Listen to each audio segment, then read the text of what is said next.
What's going on, everyone? This is Dom, and today we're comparing the Galaxy S8 to Apple's iPhone 7. But before we get into everything, drop a comment below letting me know which device you think is better. So starting out with specifications, Samsung's Galaxy S8 has a gorgeous 5.8-inch display with a resolution of 2960 by 1440, coming in at 507 pixels per inch. Now in comparison, the iPhone 7 packs a 4.7-inch display with a 750 by 1334 resolution and 326 pixels per inch. So there's obviously a huge difference in display resolution here, but I have to give the win to Samsung as being the best display that I have ever seen on a smartphone. Internally is where things get tricky because by default, the iPhone can certainly hold its own, but we're also comparing apples to Samsung's here. So the Galaxy S8 packs a Snapdragon 835 processor, 4 GB of RAM, 64 GB of internal storage, and micro SD card expansion up to 256 GB. Now, unfortunately,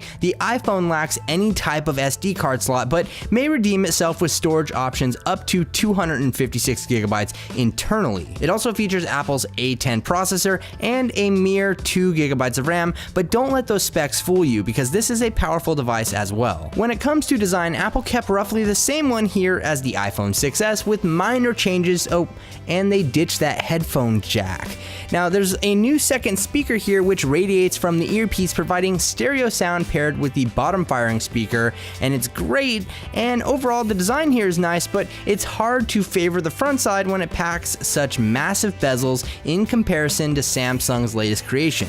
In fact, the Galaxy S8 packs a significantly larger display than the iPhone 7, yet is just as one-handable, which is definitely a win. The Galaxy S8 is just such a beautiful device, and of course, that big, nearly bezel-less display helps the case a lot here. But one word of caution, the Gorilla Glass 5 on the front and back side won't take too much in the drop department, so be careful. And with all that glass comes fingerprints and smudges galore. So if you'd like a little more resistance to that kind of stuff on either device, definitely pick up a D brand skin like I have here on my iPhone 7 and S8, and I will leave links to skins for both of those devices in the description below. So with the iPhone 7, Apple ditched the mechanical home button in favor of a flat capacitive surface that feels like you're actually pressing a button, which, mind you, is also the home to the iPhone's Touch ID fingerprint sensor. Now, Samsung ditched the home button altogether this year, and the S8 now is just like every other Android phone out there with on-screen navigation buttons, though the home button is actually pressure sensitive,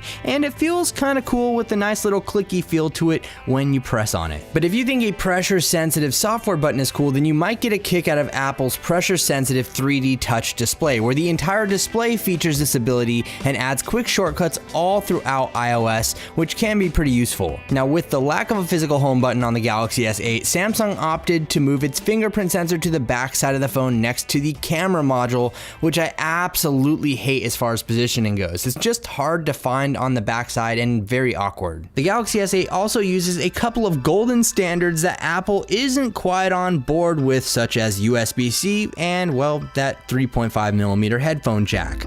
Sadly, the S8 packs a single mono speaker, which is very disappointing.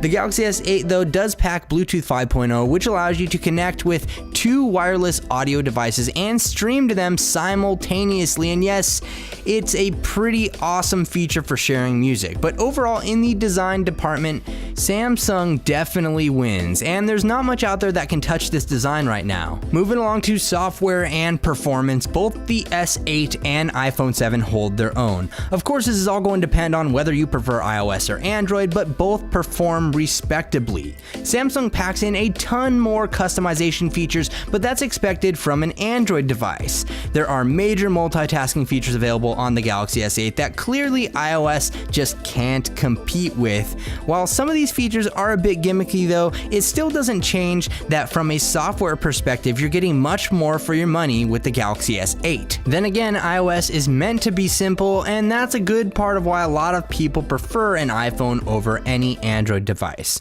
iOS has always been a bit behind Android in terms of customization and features, but that's been catching up over the past couple of years, though it's hard to compare these two drastically different operating systems, especially since you can only get iOS on an iPhone, and it's all based on preference. But let me know which one you prefer in the comments. Oh yeah, let's not forget about virtual assistants here though. So this year Samsung launched a new assistant called Bixby, and we all know how S Voice turned out, so my confidence level here isn't the greatest, but the long-term usefulness has yet to come to fruition with Bixby, but it seems promising, and it even comes along with its own dedicated hardware button on the side below the volume buttons, though the Samsung Galaxy S8 also features Google Assistant, which can be swapped to within the Settings app, and Google Assistant is pretty fantastic and miles better than Siri, which is offered on the iPhone. You know, Siri isn't horrible, but you'd think after like how many years, Apple would have something better to offer. In the camera department, Apple's iPhone 7 is rocking a 12 megapixel sensor with an f1.8 aperture lens, optical image stabilization, a quad LED dual tone flash, and takes remarkable photos. It's definitely up there as one of my favorite smartphone cameras,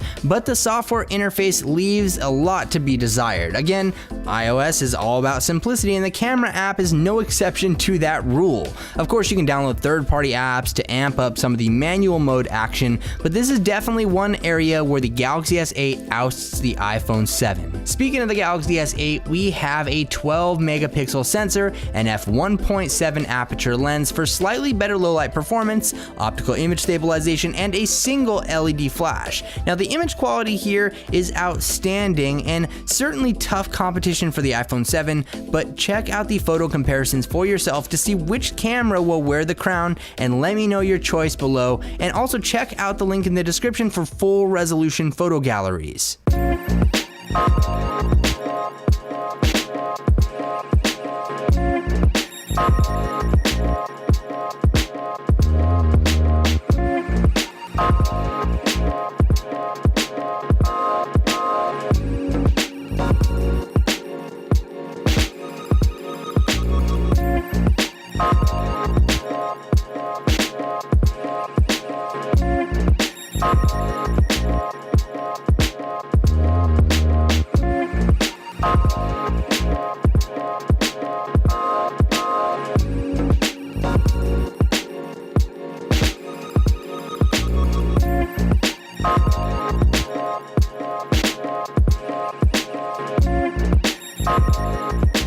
So both cameras here also have the ability to shoot up to 4K video and do a great job all around. Now, if you're into that selfie life, you may be interested in the Galaxy S8's 8 megapixel front-facing camera over the iPhone 7's 7 megapixel shooter, but the quality difference here is marginal at best. When it comes to battery life between these two devices, this is obviously going to depend on how you use your phone, but for the average user, these two come neck to neck. Personally, I found the Galaxy S8 to outlast the iPhone 7 in my use, but it's hard to measure either, as there's not necessarily the same battery statistics on iOS that you'll find on Android. It's hard to give either one a definitive win, but like I said, the Galaxy S8 wins for me. Here's the thing though, with so many differences between the Galaxy S8 and iPhone 7, this is all going to come down to preference, and I've said this a lot. If you're an iPhone person, chances are you're going to be sticking with the iPhone, but sometimes the grass is subjectively greener on the other side. The Galaxy S8 has a design language that's definitely miles beyond the iPhone, but while Apple does only a little in comparison in terms of specs, details, and software, it does them all very right. Obviously, the next generation iPhone is only months away pretty much, and my opinion may change by then, but for now, I'm gonna give the Galaxy S8 an overall win here. But be sure to let me know how right or wrong I am in the comment section below, and leave this video a thumbs up if you enjoyed it. Also, subscribe for more comparison videos like this in the future.